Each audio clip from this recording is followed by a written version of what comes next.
Hello, everyone, and welcome to our pre-meditation talk for our Catalyst meditation, our weekly Catalyst meditation.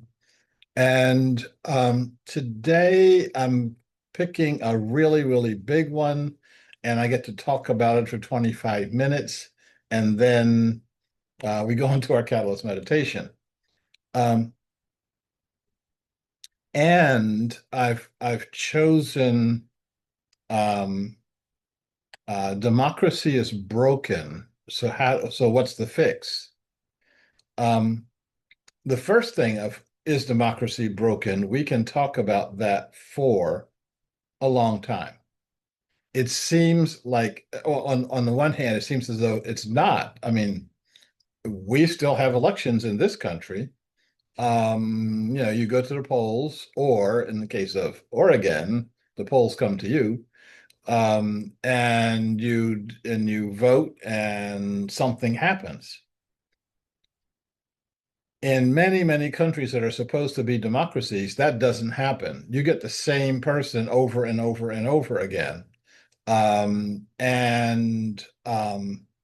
they wind up getting elected because they can manipulate the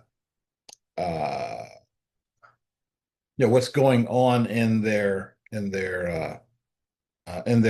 They can manipulate the machinery of their elections. When I was um, in Uganda, Museveni had won his first election. He was a very popular president and was um, really doing the right things. I was very pro Museveni. 30 years later, he just got elected again. And he's not a popular president. He's a very powerful president. And I think he's planning on dying in office and doing that no time soon.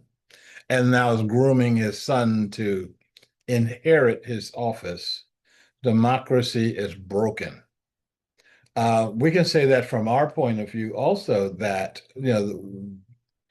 what you get to vote on and how you get to vote on it and what we're doing is a whole other matter when no matter what candidate wins, the corporate industrial um, big money interests have bought all the candidates, so it doesn't matter which one wins, their interests are going to be protected.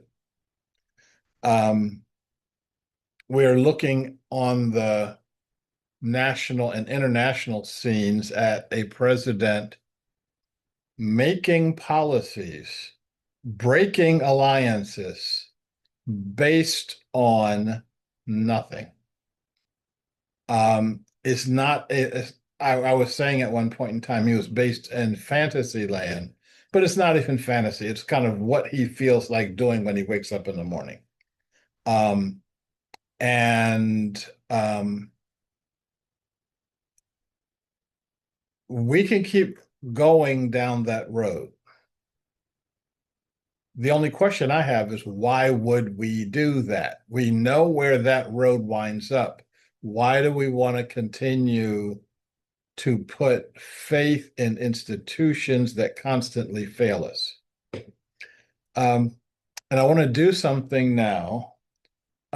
You don't hear me talking about my first book often, The Power of One, Authentic Leadership in Turbulent Times.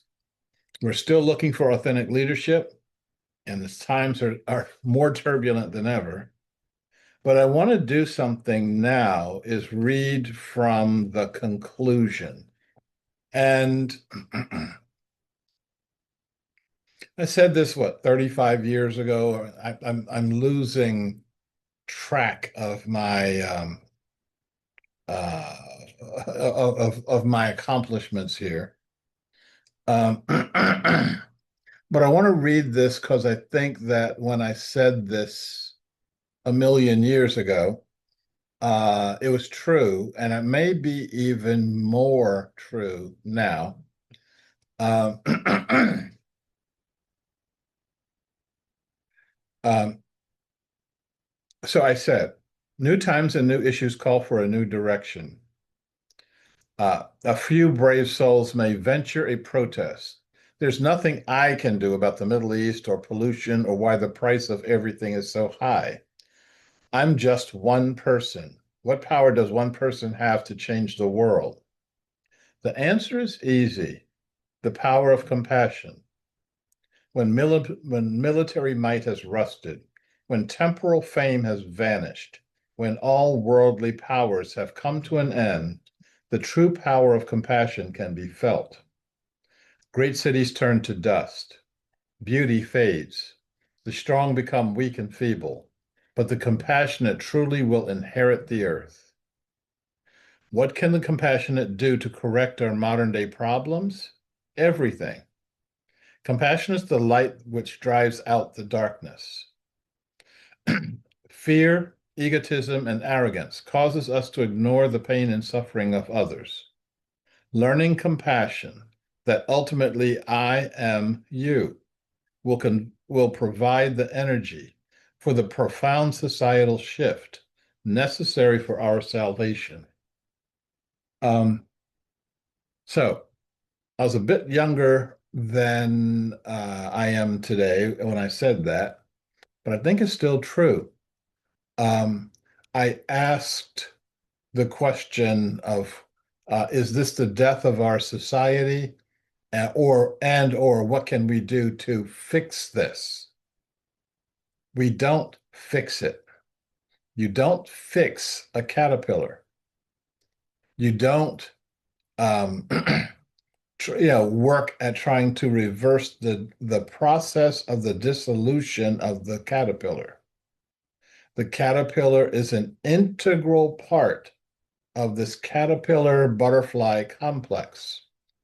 What you do is get out of the way, and and if you do anything at all, hold the energy of its final form, of the butterfly form.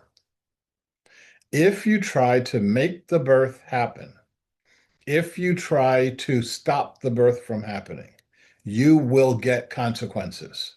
You don't want the consequences. I think I told you about I mentioned before in another session about the woman who could see a chrysalis out of her window and um, could see that the butterfly inside was maturing. You can actually, when at a given point in time, the chrysalis walls turn into windows, and you can see the butterfly's wings wrapped around the emerging butterfly. And she decided that she was going to help the butterfly along by slitting open its the case, the chrysalis, and help it get out. And she did. She slid it open, and the butterfly got out with no problem at all. And it didn't mature the right way. Part of that process of the butterfly struggling and pushing out of its chrysalis was to drive the rest of the liquid that's inside of its body in the chrysalis into its wings. So the first thing that the butterfly does when it comes out of the chrysalis is just stand there for a while and let its wings unfurl and grow to flight size. So this butterfly never grew to flight size. Its body was too big and its wings were too small to fly. And so it just kind of walked around buzzing, trying to fly. And died a fairly miserable death. As you know, butterflies don't have digestive systems. It can't eat. What it can do is get its butt down to Mexico, where it will um, fulfill the rest of its life trajectory by mating and laying eggs and continuing itself. It didn't do that. And the person who did that, her intentions were the best. But it's not a matter of your intentions. It's a matter of, are you listening to, are you one with the energy that's all around you? Because if you are, you will do your step in that process, which is leave the process alone. Um, and we don't know the roles that we are to play. What we know is, um, no, what we should know is what's being whispered in our ear that we should be paying attention to. Um, as you know, I have a muscle testing process where I contact my higher guidance, my holonic guidance, the guidance of my higher self, but the higher selves of all of the other beings that I can be in contact with. So all of us can guide this one and guide all of us in a different direction. Um, and a lot of times when I ask questions of that higher guidance, I am surprised at the answer. Um, and it's like, hello, do I have a good connection here? um, and and the answer is yes, you do, and do this um, do this in this way. Um, when you do act, you need to act in such a way that is going to be for your good and for the good of all. Um, and I say it that way because this is something that um, when we do our inclusivity mantra and talk about may all beings be well, may all beings be secure, and may all beings be happy, the first person you aim at is yourself. May I be well. May I be secure. May I be happy. Put the oxygen mask on yourself first. Then you'll be able to help others. When you go around trying to help others and you're not taking care of yourself, you are going to be a lot less effective. Um, I find that I will postpone my own care for the sake of others. Um, and a couple of things happen. Number one, I don't get well.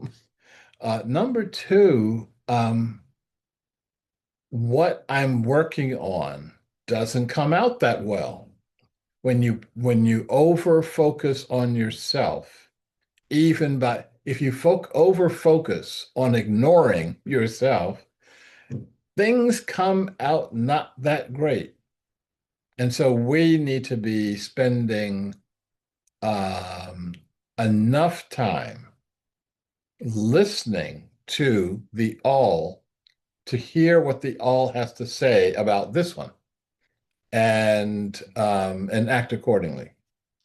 Well, the we generally talk about society here, not individuals. And what is our civilizational construct here? What are we doing? Um, we could be looking at how do we fix the caterpillar of democracy, I think that our question is different. I think the question is, how do we birth this next iteration where democracy was this um, fantastic idea a few hundred years ago, so much better than what we had, and now is unworkable. It's okay because it's time for us to evolve to this next step. Um, when you think about our founders, we will see a lot of the language still getting taught in schools about how you look at and how you think about democracy. When you look at the fact that, there are companies and even individuals that can buy a democracy, they can just literally buy the government. Um, we need something else. Um, but it has to be rooted in democracy. It has to be rooted in the fact that um, all of our all of our power should not be focused in on an individual. All of our power should not be focused in on even a group, an elite inside of a society. All of our power should be focused in on the whole, on what's good for the whole. And we should have institutions, we should create institutions that focus us in that way. So what I put in my latest book, Birthing the Nation of Gaia, um, someone said it doesn't make any sense in holding the book up in such a way that you can't see the title, can't see the cover. Um, um, what I put in there are 5 basic principles of where we are going if we're going to have a healthy society, a healthy planet, and a healthy future for ourselves and all other beings. Um, this is actually where I was planning on starting today. Looks like this is where I'm winding up. Um, so the 5 key principles. Um, moving beyond democracy. What would happen if we have um, institutions where all of us are working for the common good, where we don't have to do this with representatives. We can do this with each other, face to face, heart to heart, with all of us and focused on the same objective, even if we don't carry that objective out in the same way. I keep going to back to the beetle that I saw, the dead beetle that these ants were trying to get down into its hive. And they were having it, they were struggling with it. And uh, they were doing different things trying to work on this beetle, but all of the different things they were doing were aligned with the same goal, and the goal was get the beetle down in a hive. Um, some were cutting the legs off and carrying them down, carrying it down piece by piece. Some were trying to widen the hole of the hive to get it in there. Others were trying to stuff the beetle full body down the hole. And all of them together got it down there. Some techniques were more workable than others. Um, our second key element was getting beyond geography. Our news of the last few weeks has been dominated by President Trump's latest fantasy, which is we have to own Greenland. Um, Less said, the better. Um, but what happens when we become a planetary nation? What happens when we become a nation without any borders? A nation that is constantly welcoming, a nation where people can move to whatever relationship they wish that will be good for the whole. And we'll know that. We will know that when we are connected into the consciousness of the whole. Um, our third key element is getting beyond violence. One of the things that we have done over the past few thousand years is create um, power for ourselves by being violent with others, either direct, sending your army in, or implied, having your police forces carrying guns through your streets, saying, behave this way, or there will be consequences. I was talking to someone who considered themselves a peace worker but said, well, we have to have armies, we have to have weapons, we have to have guns. It's the only way we can protect ourselves. It's like, and I said, try thinking about that again. Let's just, you know, let's give that some thought. Um, do you keep guns and prisons for your children, for your family? Are there other ways of doing things? And then we can move beyond money. That's going to be one of our most difficult um, challenges because it's so pervasive. We have lost our ability to have thoughts about what is good for me without having money as an equation. Um, when you ask a young person, what do you want in life? The first thing they say is money, and then more money. Um, I was doing a training at a work site some years ago, and that right before the day before, they had done Take Your Child to Work Day, and one of the questions they asked for the the children is, when you grow up, what do you want to do in life?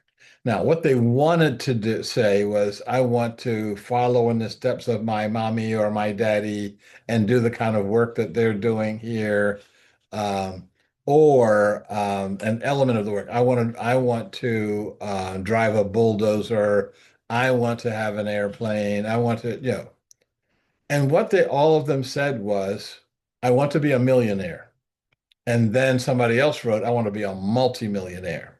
And then someone else said, I want to be a billionaire. I want to be a multi-billionaire.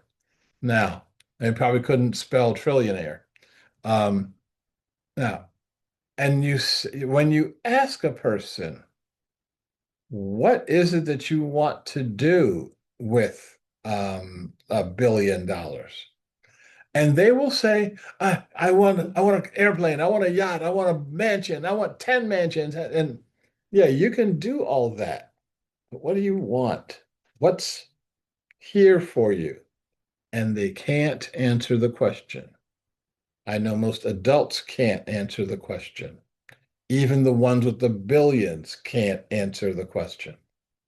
And so we need to be able to do that, to be able to answer who and what we are, and to do that in a way that is good for us and good for the society.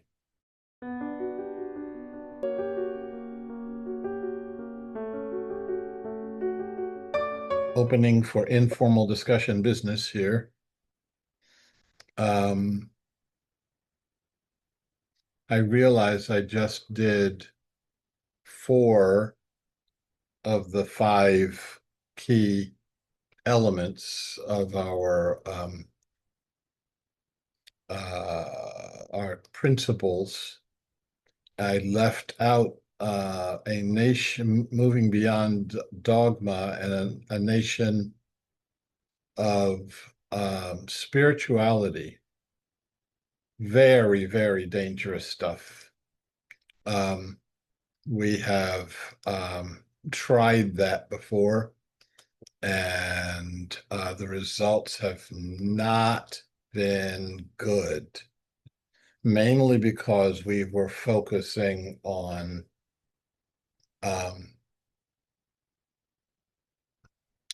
dogma, doctrine, rules, regulations. You're not doing this right, so therefore I'm going to kill you, or oppress you, or chop you up into little bits, or finding all sorts of very interesting ways to dispatch you, and losing the point of what we're trying to do by saying that we're spiritual people. One of the elements, and this is true throughout our existence. I keep going back to my ant observations. One ant can't tell another ant what to do. They don't try. You just keep following the vision that you're holding. And if all of you are holding the same vision, you don't have to worry about what we are doing. And that's our challenge. I'm not seeing any microphones going on, so I'm going to say one more thing here. Talia sent me a talk. You know that the World Economic Forum is going on right now in Davos, Switzerland. I do my very, very best to ignore it. They do their best of ignoring me, so it's a mutual ignoring here. So, but she sent me the address by Carney, the Prime Minister of Canada, specifically because he was quoting Havel in his address. And I was kind of cringing when she sent that to me because there's so many politicians that quote Havel wrong. But he quoted Havel right. And I went on to listen to the rest of his address because it was just refreshing to listen to a politician who acts like an adult. And I remember that it's like, yeah, this is people can do this, you know. When I was on the panel, the 4-day conference on Forum 2000 some years ago, even the people I disagreed with sounded reasonable, you know, and I could have reasonable disagreements with them because they were thinking. Um, and doing more than rattling whatever was on the top of their head when they got out of bed that morning. Um, so I just thought that that was I'll stick Carney's address in the goodie box, and I'll put a marker for where he starts talking about Havel. If you just want to listen to the minute or so of that. And he was giving the greengrocer analogy that you've heard me give from time to time. Um, and yeah, it was good stuff.